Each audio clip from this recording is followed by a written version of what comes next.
So, first video about anxiety. Making this video gives me anxiety. But face your fears. That's the way you challenge your anxiety.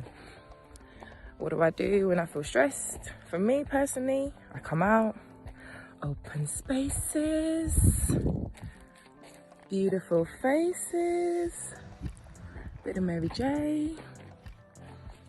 Some like it, some nay.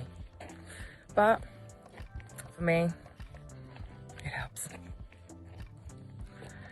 Anyway, back to the program.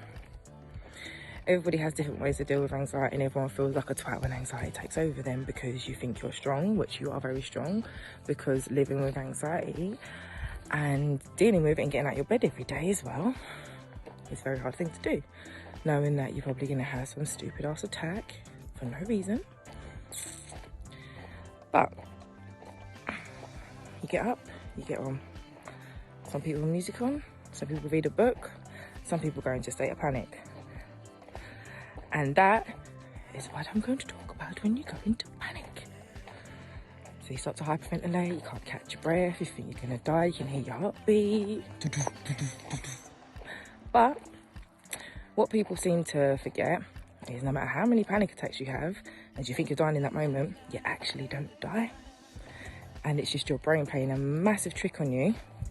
And also, if you're distracted, suddenly all these pains and heart attack feelings that you had 2 seconds ago don't seem as strong, and within a couple of minutes of good distraction, you ain't having a heart attack no more, you're fine. Then you feel like a twat. But the main thing is to remember is that at the end of the day, you're not the only one with it. Everybody feels the same, but nonetheless, it's our brain playing tricks on us. And then this is where we have to look at how to reverse this.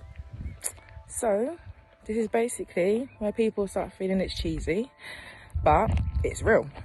And that's positive mindset and facing fears.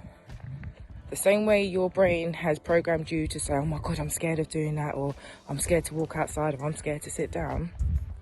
Well, once upon a time, it was absolutely easy for you.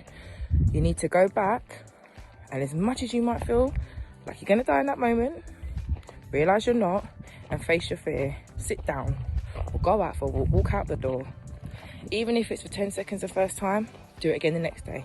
20 seconds, do it again the next day, 30 seconds. And eventually, your body will realise that there is no fear. You're not gonna die when you go outside, and all those pains and all those fears start to slowly slip away. It's not to say that it ain't ever gonna happen again, or like our brains like to do, they find something else to give you a fear about. But once you start learning how to control it from one instance, you can carry it on into other things. So I'm gonna stop here because, to be honest, I don't know if this video is good enough, but there you go. That's what I do when I'm nervous. I talk in different accents, you know, part of my anxiety and all that. Hi. But I hope you kind of had a bit more of an understanding. I'm not no professional. I'm just talking from a normal person's perspective. I don't know if I'm normal or not, to be honest. But in the respect of another sufferer of anxiety, well, soon to just be a person that occasionally might have an anxious moment, but I'm fine and I'll deal through it, because I don't like being called a sufferer, and I don't like being a victim, especially a victim of my own head, which is the hardest thing to really come away from. But once you do it, life is beautiful, peoples. Anyway, peace and Afro Grace. Nicole out. Hey.